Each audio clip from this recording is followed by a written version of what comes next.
આકાશવાણી સમાચાર સિમ્પલ ઠક્કર વાંચે છે. સૌપ્રથમ મુખ્ય સમાચાર. રાષ્ટ્રપતિ દ્રૌપદી મુર્મુએ જણાવ્યું છે કે દેશની જાહેર નાણાં વ્યવસ્થામાં પારદર્શિતા અને જવાબદારી સુનિશ્ચિત કરવા કમ્પ્ટ્રોલર એન્ડ ઓડિટર જનરલ સીએજી મહત્વની ભૂમિકા ભજવે છે. પ્રધાનમંત્રી નરેન્દ્ર મોદી અમેરિકાના સફળ પ્રવાસ બાદ સ્વદેશ આવવા રવાના. નાણામંત્રી Nirmala Sitharaman Asian infrastructure investment બેંકના બોર્ડ ઓફ ગવર્નર્સની 9મી વાર્ષિક બેઠકમાં હાજરી આપવા તાશ્કંદ પહોંચ્યા. વાણિજ્ય અને ઉદ્યોગ મંત્રી પિયુષ ગોયલે ઓસ્ટ્રેલિયન વેપારીઓને ભારતમાં વેપાર માટે આમંત્રણ આપ્યું. જમ્મુ કાશ્મીરમાં આવતીકાલે બીજા તબક્કાના વિધાનસભાની ચૂંટણી માટેની તમામ તૈયારીઓ પૂર્ણ.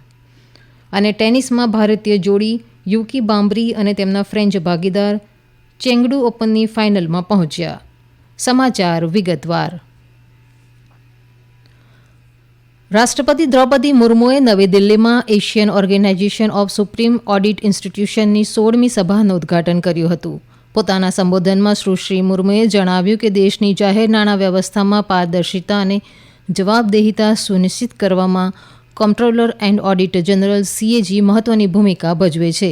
તેમણે જણાવ્યું કે ભારતીય બંધારણે સીએજી કાર્યાલયને વ્યાપક સત્તાઓ અને સંપૂર્ણ સ્વાયત્તતા આપી છે. રાષ્ટ્રપતિ મુર્મુએ જણાવ્યું કે સીએજીએ બંધારણના ઘડવૈયાઓની અપેક્ષા પ્રમાણે કાર્ય કર્યું છે. તેમણે જણાવ્યું કે સીએજી તેની નૈતિક આચરણની આદર્શ આચારસંહિતાનું પાલન કરે છે. રાષ્ટ્રપતિએ જણાવ્યું કે ઓડિટ અને એકાઉન્ટિંગનો વ્યવસાય સદીઓ જૂનો છે અને પ્રાચીન ભારતીય ગ્રંથોમાં પણ વર્ણન છે કે નાણાકીય વ્યવહારુતા અને પ્રામાણિકતા શાસન માટે મહત્વના છે. 4 દિવસના આ સંમેલનમાં સીએજી સંસ્થાઓની મહત્વપૂર્ણ ભૂમિકા પર ચર્ચા થશે. આ પરિષદમાં 42 દેશો અને આંતરરાષ્ટ્રીય સંસ્થાઓના 200થી વધુ પ્રતિનિધિઓ ભાગ લઈ રહ્યા છે. અમેરિકાની 3 દિવસની સફળ મુલાકાત પૂર્ણ કર્યા બાદ પ્રધાનમંત્રી નરેન્દ્ર મોદી સ્વદેશ આવવા રવાના થયા છે. તેમણે ડેલવેરમાં ચોથા ક્વાડ લીડર સમિટમાં ભાગ લીધો હતો અને ન્યૂયોર્કમાં સંયુક્ત રાષ્ટ્ર મહાસભા સમિટની સાથોસાથ ન્યૂયોર્કમાં વસતા ભારતીય સમુદાયની સભાને પણ સંબોધિત કરી હતી. નાણામંત્રી Nirmala Sitharaman Asian infrastructure investment bank AIIBના બોર્ડ ઓફ ગવર્નર્સની 9મી વાર્ષિક બેઠકમાં હાજરી આપવા ઉઝબેકિસ્તાનની રાજધાની તાશ્કંદ પહોંચી ગયા છે. તેઓ આવતીકાલે અને ગુરુવારે સમરકંદમાં યોજાનારી બેઠકમાં ભાગ લેશે. ભારત AIIBનું બીજું સૌથી મોટું શેરધારક છે. સુશ્રી સીતારમણ ભારત અને ઉઝબેકિસ્તાન વચ્ચે દ્વિપક્ષીય રોકાણ સંધિ BIT પર પણ હસ્તાક્ષર કરશે. તેઓ ઉઝબેકિસ્તાન, કતર, ચીનના નાણામંત્રીઓ અને AIIBના પ્રમુખો સાથે પણ દ્વિપક્ષીય બેઠક કરશે. તેઓ ઉઝબેકિસ્તાનમાં વસતા વિવિધ ક્ષેત્રના ભારતીય મૂળના અગ્રણીઓ સાથે પણ મુલાકાત કરશે. ઓસ્ટ્રેલિયાની તેમની મુલાકાતના પ્રથમ દિવસે વાણિજ્ય અને ઉદ્યોગ મંત્રી પિયુષ ગોયલે ગઈકાલે શ્રેણીબંધ બેઠકો કરી હતી. વાણિજ્ય અને ઉદ્યોગ મંત્રાલયે જણાવ્યું હતું કે શ્રી ગોયલે બિઝનેસ કાઉન્સિલ ઓફ ઓસ્ટ્રેલિયા દ્વારા આયોજિત બિઝનેસ રાઉન્ડ ટેબલમાં હાજરી આપી હતી. આ બેઠકમાં અગ્રણી ઓસ્ટ્રેલિયન અને ભારતીય CEO ઉપસ્થિત રહ્યા હતા. મંત્રીએ ઓસ્ટ્રેલિયન વેપારીઓને ભારતમાં વેપાર કરવા માટે આમંત્રણ આપ્યું હતું. ગોયલે ઓસ્ટ્રેલિયન પેન્શન ફંડના વરિષ્ઠ પ્રતિનિધિઓને પણ મળ્યા હતા. શ્રી ગોયલે ભારતીય બજારમાં ઉભરતા ક્ષેત્રો જેમ કે રિન્યુએબલ એનર્જી, મેન્યુફેક્ચરિંગ, શિક્ષણ, ફિનટેક અને એગ્રીટેકમાં વધુ રોકાણ માટે ઓસ્ટ્રેલિયન વેપારીઓને રોકાણ માટે પ્રોત્સાહિત કર્યા હતા.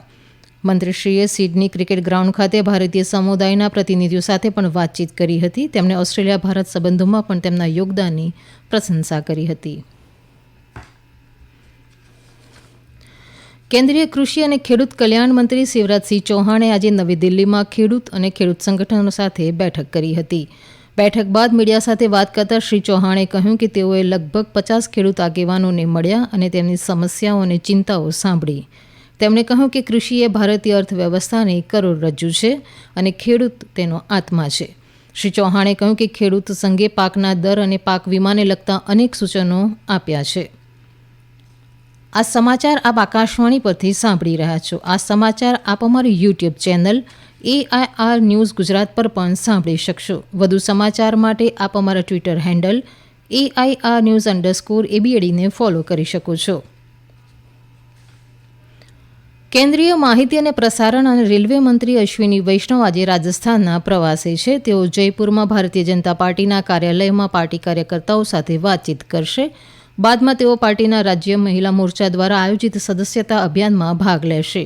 શ્રી વૈષ્ણવ જયપુરમાં ગાંધીનગર રેલવે સ્ટેશનના પુનઃ વિકાસ કાર્યનું પણ નિરીક્ષણ કરશે.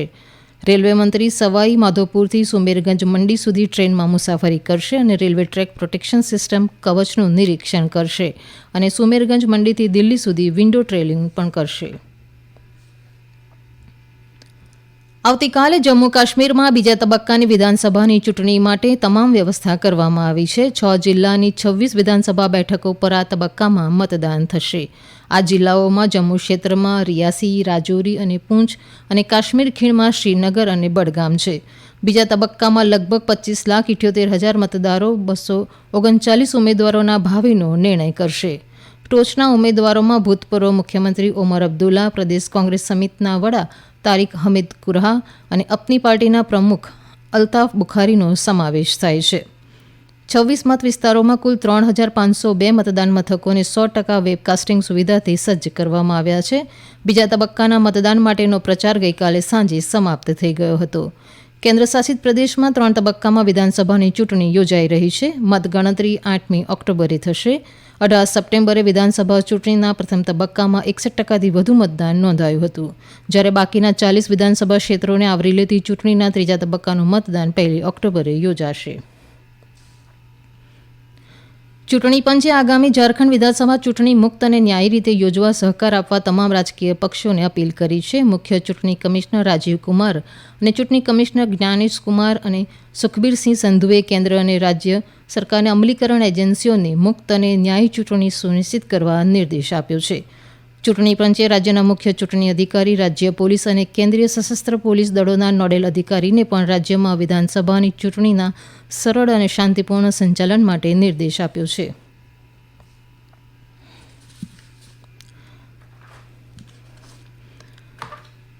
Market regulator securities and exchange board of India સેબીની બોર્ડ મીટિંગ 30મી સપ્ટેમ્બરે યોજાશે. આ બેઠકમાં સેબીના ચેરપર્સન માધવી બુચ સાથે જોડાયેલા આરોપો પર પણ ચર્ચા થઈ શકે છે. Hindenburg research short seller Madhabi Buch સામે આક્ષેપો થયા બાદ સેબી બોર્ડની આ પ્રથમ બેઠક છે. ટેનિસમાં ભારતીય ટેનિસ ખેલાડી યુકી બામ્બરી અને તેમની ફ્રેન્ચ પાર્ટનર અલ્બાનો ઓલિવેટી ચેંગુટ ઓપનની ફાઇનલમાં પ્રવેશ્યા છે. ચીનમાં રમાઈ રહેલી આ સ્પર્ધામાં બામ્બારી અને ઓલિવેટીની જોડીએ ઇવાન ડોનિંગ અને રાફેલ મોટાસાની જોડીને હરાવીને ફાઇનલમાં પ્રવેશ કર્યો હતો. ફાઇનલમાં બામ્બારી અને ઓલિવેટી વચ્ચે ફ્રેન્ચ જોડી સોડિયો ડુમ્બિયા અને ફેબિયલ રેબાઉલની સામે મુકાબલો કરશે. છત્તીસગઢના સુકમા જિલ્લાના કરકનકુંડામાં સુરક્ષા દળો અને નક્સલવાદીઓ વચ્ચે અથડામણ ચાલી રહી છે. સુકમાના પોલીસ અધિક્ષક કિરણ ચૌહાણે અથડામણની પુષ્ટિ કરી છે. તેમણે જણાવ્યું કે નક્સલવાદી કમાન્ડર હિડમા અને દેવાની બટાલિયન નંબર 1ના સૈનિકો વચ્ચે અથડામણ ચાલી રહી છે. પ્રધાનમંત્રી નરેન્દ્ર મોદી 29મી સપ્ટેમ્બરે રવિવારે સવારે 11 વાગે આકાશવાણી પરથી પ્રસારિત થનાર મન કી બાત કાર્યક્રમ દ્વારા પોતાના વિચારો રજૂ કરશે. મન કી બાત કાર્યક્રમની માસિક કડીનો આ 114મો એપિસોડ હશે. આ કાર્યક્રમ આપ Akashvani, Doordarshan, AIR news website, news on air mobile app પર પણ સાંભળી શકશો. આ ઉપરાંત આકાશવાણીની અંગ્રેજી, હિન્દી તેમજ પ્રાદેશિક ભાષાઓની યુટ્યુબ ચેનલ પર પણ આપ તેને સાંભળી શકશો. આકાશવાણી પરથી મુખ્ય કાર્યક્રમના તુરંત બાદ પ્રાદેશિક ભાષાઓમાં કાર્યક્રમનું પ્રસારણ કરાશે. વિશ્વ ફૂટબોલની ગવર્નિંગ બોડી ફિફાએ સોમવારે લીગલ હેન્ડબુકની 2024મી આવૃત્તિ પ્રકાશિત કરી છે, જેમાં વિશ્વભરના ફૂટબોલ રમતો, રાષ્ટ્રો અને સંસ્થાઓને કાનૂની સમર્થન આપવા માટે નવીનતમ નિયમો, વૈધાનિક દસ્તાવેજો અને પરિપત્રો સામેલ કર્યા છે. વર્લ્ડ ફૂટબોલ ગવર્નિંગ બોડીએ 2020માં પ્રથમ આવૃત્તિ પ્રસિદ્ધ કર્યા બાદ આ કાનૂની હેન્ડબુક પ્રકાશિત કરી છે. અંતમાં મુખ્ય સમાચાર.